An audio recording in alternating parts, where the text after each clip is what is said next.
Good morning 10th class. बेटा जैसा कल जो आपकी वीडियो कॉन्फ्रेंसिंग से आपको जैसे जो भी आपने प्रॉब्लम बताई थी उनको प्रॉब्लम्स को सोल्व करते हैं। वैसे तो देखो मैंने इसकी जो है इसको 2-3 बार आपका कंप्लीट हो चुका है और इसके क्वेश्चंस भी मैंने आपको डिस्कस कर दिए थे। तो यहाँ से बेटे आपके पास जो है मैंने जो जैसे आपको कल प्रॉब्लम्स पूछी थी तो उसमें आपने प्रॉब्लम बताई, तो वो आज जो है यहाँ से प्रॉब्लम्स का ये सेशन ले रहे हैं। प्रॉब्लम सोल्व करेंगे यहाँ से। सबसे पहले बेटे एसिड्स होते क्या हैं? Acids are those ions, acids are those compounds which release H positive or H3O positive ion on hydrolysis. On the other hand, bases are those compound which release OH negative ion. ये बार बार मैं आपको वही बता रही हूँ। तो ये कल भी बच्चे की प्रॉब्लम आई थी, तो यहाँ से ये आपके पास ये आएगा। एसिड्स ये हैं, बेसिस ये हैं। एसिड्स क्या करते हैं? Blue to red, blue litmus को रेड लिटमस के अंदर चेंज करते हैं। लेकिन बेस आपके पास क्या होते हैं? Red to blue, red litmus को ब्लू के अंदर चेंज कर देते हैं। अब ये तो है एसिड, ये है बेस। अब जैसे मैं इसको अब आपको पूरा चैप्टर करवा चुकी हूँ मैं, तो यहाँ पे पीएच के बारे में देखें हम, तो पीएच आपके पास क्या होता है? एसिड्स का जो पीएच होता है वो लो होता है और जो बेसिस होते हैं उनका जो पीएच होता है वो हाई होता है। पीएच आपके पास क्या है? 0 to 14 रेंज में होता है। 0 to 14 रेंज में है, तो यहाँ से हम क्या करेंगे? 0 से अगर हम 7 करेंगे तो आपके पास क्या है? एसिड्स। 7 पे आपके पास क्या है? न्यूट्रल,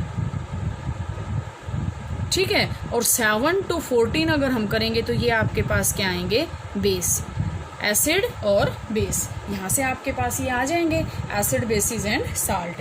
इसके बाद बेटा आपके पास जो क्वेश्चंस आए थे वो आपके पास आए थे कि एसिड्स जो हैं रिएक्ट कैसे करते हैं। एसिड्स और बेसिस को जो है हम रिएक्शन कैसे करवाएंगे? तो एसिड और बेस जो है मेटल के साथ रिएक्ट करके क्या बनाते हैं? सबसे पहले हम करते हैं एसिड को अगर हम किसी मेटल के अंदर डालेंगे तो ये जो है आपके पास क्या बनाएंगे? साल्ट बनाएंगे, प्लस जो है हाइड्रोजन गैस को इवोल्व कर देंगे। हाइड्रोजन गैस को जो है इवोल्व कर देंगे। हाइड्रोजन गैस को इवोल्व करने के बाद आपके पास देखो एसिड को मेटल के अंदर मिलाया हमने, ठीक है, या फिर हम बेस को भी मिलाएं तो भी आपके पास सेम ही जो है कन्फर्मेशन रहेगी, ठीक है। इसके बाद आपके पास आता है कि मेटल ऑक्साइड को अगर हम एसिड के अंदर डालेंगे, मेटल ऑक्साइड हमने एसिड के अंदर डाल दिया तो यहाँ से भी आपके पास क्या बनेगा? साल्ट बनेगा, प्लस जो है वाटर की फॉर्मेशन होएगी।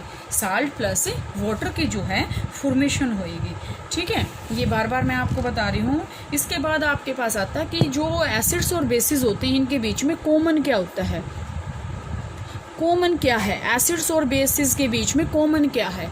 तो कॉमन इसके बीच में बेटा क्या है? बोथ हैव H पॉजिटिव या फिर H3O positive and OH negative ions. Both नहीं, ये आपके पास क्या है?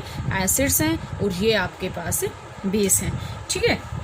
उसमें आपके पास कॉमन क्या है कि सारे एसिड्स के अंदर जो कैटायन मिलेगा ना, एसिड्स के अंदर जो कैटायन मिलेगा वो H पॉजिटिव मिलेगा।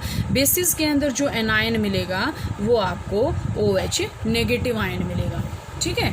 एसिड्स के अंदर ये मिलेगा और बेसिस के अंदर आपके पास ये मिलेगा, ठीक है। इसके बाद आपके पास आता है कि जब हम एसिड्स को वाटर के अंदर डिसोल्व कर देते हैं तो यहाँ से वो आपके पास क्या बनाएंगे?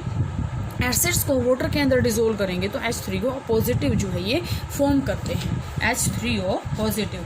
अब बेटा बहुत डीपली आपका ये जो है चैप्टर हो चुका है, तो इसको आप प्लीज़ डीपली कर लें और इसके बाद जो है टेस्ट में ही मिलेंगे इस चैप्टर में।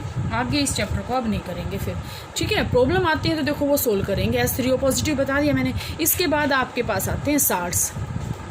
साल्ट्स आपके पास होते क्या हैं? When acids and bases react together they form salt. जब एसिड्स और बेसिस को हम मिक्स करेंगे तो ये क्या बनाते हैं? साल्ट बनाते हैं। तो साल्ट बनाएंगे तो यहाँ पे हमने क्या कर दिया? Acids plus basis gives us salt. Acid basis की रिएक्शन हमें क्या देते हैं? साल्ट देते हैं। साल्ट्स में भी acidic, may be basic and may be neutral.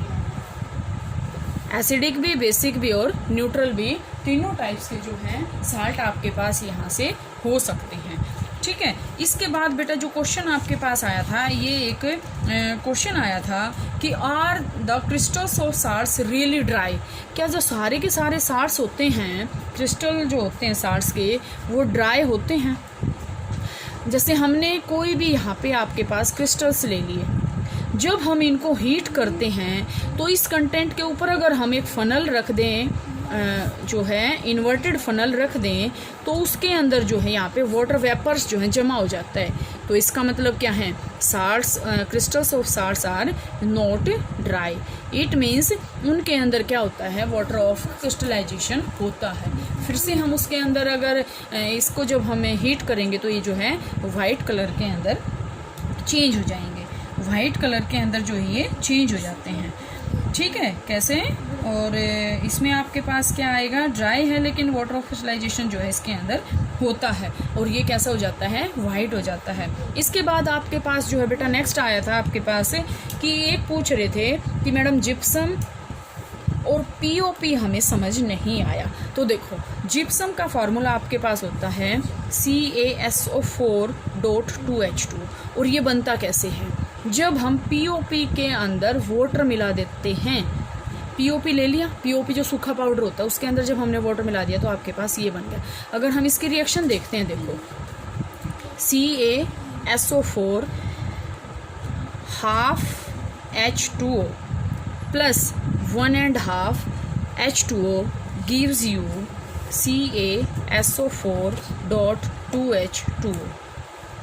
यहाँ से ये आपके पास क्या बन गया, जिप्सम, और ये आपके पास क्या है, पीओपी। ये आपके पास क्या है, जिप्सम है, और ये आपके पास क्या है, पीओपी है। ठीक है, और ये आपके पास जो है ये पीओपी यहाँ किस में यूज़ किया जाता है, जब हम इसको वाटर के अंदर मिक्स कर देते हैं, तो यही इसी का तो यूज़ है। जब हम इसको वाटर के अंदर मिक्स कर देते हैं तो इससे टॉयज़ बनते हैं, प्लास्टर्स लगते हैं, ठीक है, डेकोरेशन होता है, स्मूथ को सरफेस बनाने के लिए यहाँ पे होता है। तो यहाँ से आपके पास क्या आएगा, ये जिप्सम आएगा। ठीक है, तो बच्चे आपका जो सेकंड चैप्टर है वो यहाँ से, इसकी जो प्रॉब्लम्स हैं वो भी आपके पास यहाँ से सोल्व हो गई हैं। तो इसको बहुत अच्छे से कर लें, और इस चैप्टर को अब यहाँ पे स्टॉप करते हैं। अब ये यूनिट टेस्ट में जो है आपका वहीं पे मिलेंगे।